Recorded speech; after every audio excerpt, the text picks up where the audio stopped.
11월 14일 말씀으로 여는 하루. 오늘 본문은 역대하 12장 1절에서 16절까지의 말씀입니다. 르호보암의 나라가 견고하고 세력이 강해짐에 그가 여호와의 율법을 버리니 온 이스라엘이 본받은지라. 그들이 여호와께 범죄하였으므로 르호보암 왕 제5년에 애굽 왕 시삭이 예루살렘을 치러 올라오니 그에게 병거가 1200대여 마병이 6만 명이며 애굽에서 그와 함께 온 백성 곧 리비아와 숲과 구스 사람이 헤아릴 수 없이 많더라. 시삭이 유다의 견고한 성읍들을 빼앗고 예루살렘에 이르니 그때의 유다 방백들이 시삭의 일로 예루살렘에 모였는지라. 선지자 스마야가 르호보암과 방백들에게 나와 이르되 여호와께서 이같이 말씀하시기를 너희가 나를 버렸으므로 나도 너희를 버려 시삭의 손에 넘겼노라 하셨다 한지라. 이에 이스라엘 방백들과 왕이 스스로 겸비하여 이르되 여호와는 의로우시다 하매 여호와께서 그들이 스스로 겸비함을 보신지라. 여호와의 말씀이 스마야에게 임하여 이르시되 그들이 스스로 겸비하였으니 내가 멸하지 아니하고 저희를 조금 구원하여 나의 노를 시삭의 손을 통하여 예루살렘에 쏟지 아니하리라. 그러나 그들이 시삭의 종이 되어 나를 섬기는 것과 세상 나라들을 섬기는 것이 어떠한지 알게 되리라 하셨더라. 애굽 왕 시삭이 올라와서 예루살렘을 치고 여호와의 전 보물과 왕궁의 보물을 모두 빼앗고 솔로몬이 만든 금 방패도 빼앗은지라. 르호보암 왕이 그 대신에 노스로 방패를 만들어 국문을 지키는 경호 책임자들의 손에 맡기매 왕이 여호와의 전에 들어갈 때마다 경호하는 자가 그 방패를 들고 갔다가 경호실로 도로 가져갔더라. 르호보암이 스스로 겸비하였고 유다의 선한 일도 있으므로 여호와께서 노를 돌이키사다 멸하지 아니하셨더라. 르호보암 왕은 예루살렘에서 스스로 세력을 굳게 하여 다스리니라. 르호보암이 왕위에 오를 때의 나이가 40일 세라 예루살렘 곧 여호와께서 이스라엘의 모든 지파 중에서 택하여 그의 이름을 두신 성에서 17년 동안 다스리니라. 르호보암의 어머니의 이름은 나아마여 암몬 여인이더라. 르호보암이 악을 행하였으니 이는 그가 여호와를 구하는 마음을 굳게 하지 아니함이었더라. 르호보암의 처음부터 끝까지의 행적은 선지자 스마야와 선견자 이도의 족보책에 기록되지 아니하였느냐. 르호보암과 여로보암 사이에 항상 전쟁이 있으니라. 르호보암이 그의 조상들과 함께 루움의 다윗성에 장사되고 그의 아들 아비야가 그를 대신하여 왕이 되니라. 아멘. 사랑을 축복합니다. 토요일 어떻게 잘 보내셨습니까? 이제 주일 추수감사절이고 또 특별히 또 학습과 세례와 또 입교 또 유아 세례가 있는 날입니다. 특별히 한 해를 마무리하는 단계 가운데서 다시 한번 우리가 하나님께서 우리를 여기까지 인도하심에 대해서 감사하며 추수감사절을 보내게 되어지며 또 한 가지 중요한 것은 또 믿음의 연륜들이 점점 되어지면서 다시 한번 자신의 믿음을 고백하는 학습과 세례와 입교와 또 유아 세례가 있는 날들입니다. 그런 생각이 있습니다. 우리 때때로 감사의 제목들을 많이 찾지만 더 중요한 것이 감사거리보다 더 중요한 것은 우리의 감사의 대상이 누구인지에 대해서 다시 한번 생각하는 것들이 더 중요하지 않겠나라는 생각이 들어집니다. 때때로 우리 삶 가운데 감사거리가 없을지라도 다시 한번 고백하는 것이 무엇입니까? 무화과나무 잎이 마르고 포도 열매가 없을지라도 또 감람나무가 그치고 논밭에 식물이 없을지라도 우리의 양떼가 없을지라도 난 여호와로 인하여 기뻐하겠다고 했던 그 선지자 하박국의 말씀처럼 하나님 한 분만으로서 우리가 기뻐할 수 있는 그런 은혜가 있었으면 좋지 않겠나라는 생각이 들어집니다. 특히 또한 신앙을 고백하는 우리 학습과 세례와 입교와 또한 유아 세례 가운데서도 그러한 믿음 가운데 고백이 되어졌으면 좋지 않겠나는 생각이 되어집니다. 오늘 우리가 함께 볼 말씀은 바로 역대하 12장 1절부터 16절까지의 말씀입니다. 이 말씀 보면서 그런 생각이 들어집니다.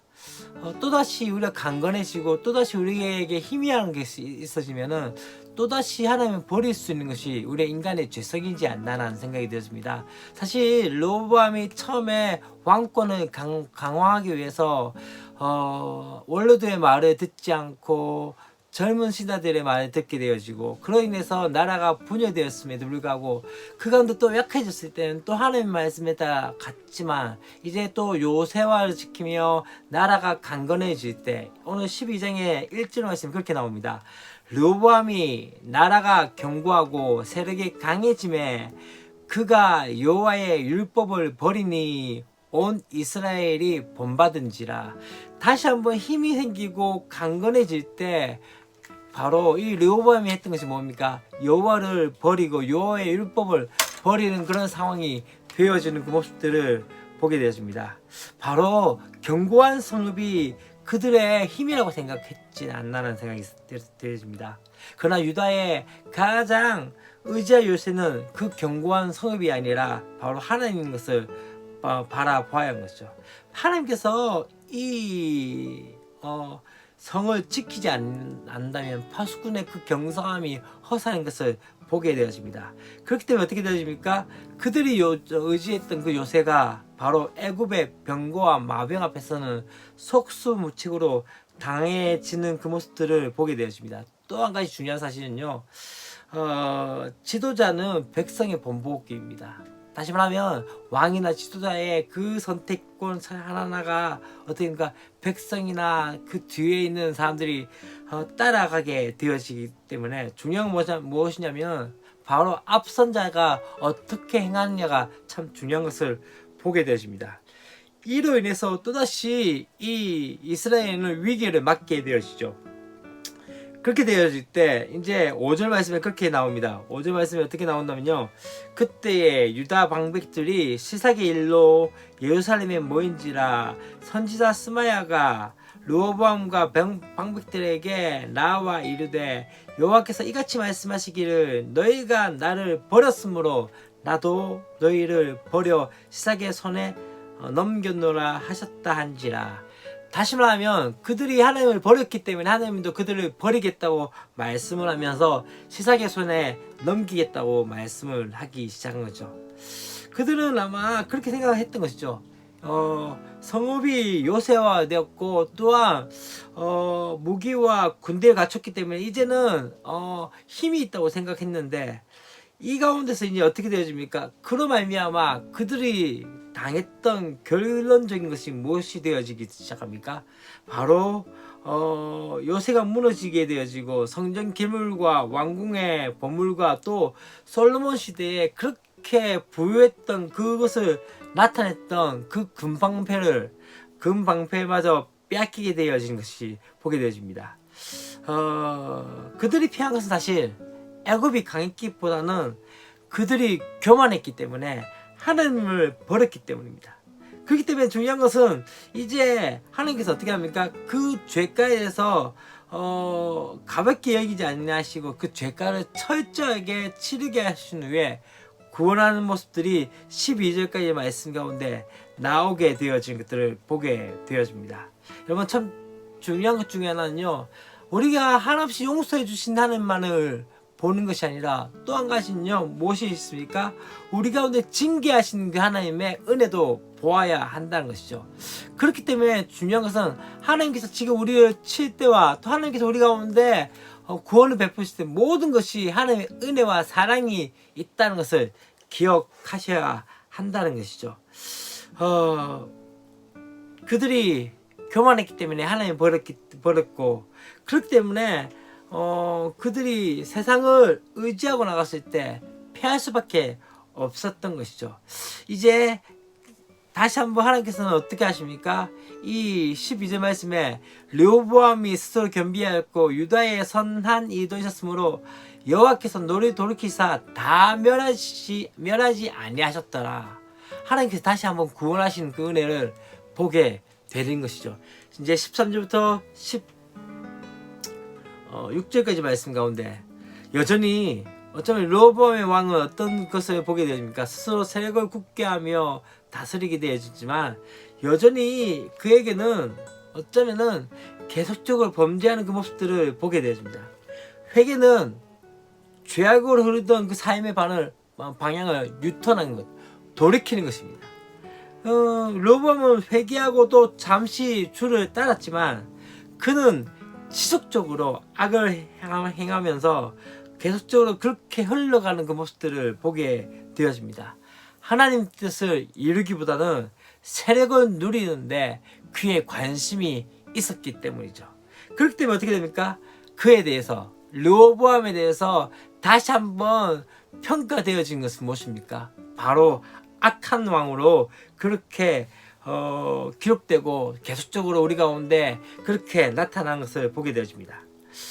참 중요한 것은요, 삶의 목표와 방향을 바꾸는 것, 그게 진짜 회개라는 거죠. 우리는 때때로 잘못했다고 반성할 수는 있지만 그 가운데서 돌이키지 않는다면 그것은 회개가 아닌 것을 보게 되어집니다. 오늘 말씀의 결론적으로 우리가 다시 한번 본 것은 무엇입니까?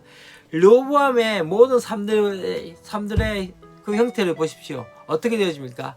처음에 악을 행하게 되어지고 또다시 그가 돌이켰지만 또다시 또 요새가 견고해지고 또한 그렇게 되어지면서 또 하나님의 율법을 버리게 되어지고 그 가운데 애굽의 시삭이 쳐들어온 말미암아 또 회개하게 되어지고 그러나 또 여전히 죄악을 범하면서 그의 삶의 패턴이 여전히 죄악 가운데 있었기 때문에 하나님께서는 그를 악한 왕으로 그렇게 평가하고 있는 것이죠. 성경 그렇게 평가하고 있는 것을 보게 되어집니다. 여러분의 삶이 어떠하십니까? 우리의 삶이 정말 하나님 앞에서 신실하게 또한 그 가운데 나가고 있는지, 아니면 여전히 조금 뭔가가 안 되면 하나님을 찾고 또다시 우리 가운데 뭔가 되어졌다고 생각할 때 하나님을 버리는 그러한 패턴의 삶을 살고는 있지 않습니까? 그 선택과 그 모든 것들 가운데 여러분의 그 삶의 선택 가운데 있음을 깨닫고 날마다 하나님과 가까이 하는 것을 선택하는 저와 여러분이 되었으면 좋겠습니다. 기도하겠습니다. 하나님 아버지 감사합니다. 르호보암의 마지막 삶들을 계속적으로 평가한 결과는 그가 악한 왕이 되었다고 이야기한 것들을 바라봅니다. 하나님, 선을 행할 때도 있었고 또 하나님 앞에 신실하게 나갈 때도 있었지만 그가 온전한 회개를 하지 않으면 말미암아 그의 모든 삶을 악한 왕이었다고 평가받았던 것들을 우리가 기억할진데, 주님, 우리가 훗날 하나님 앞에 설 때 악한 자로 설지 선한 사람으로 설지에 대해서 다시 한번 고민할 수 있는 은혜 드릴 수 있도록 도우시고 함께하여 주시옵소서. 주 예수 그리스도의 이름으로 기도합니다. 아멘.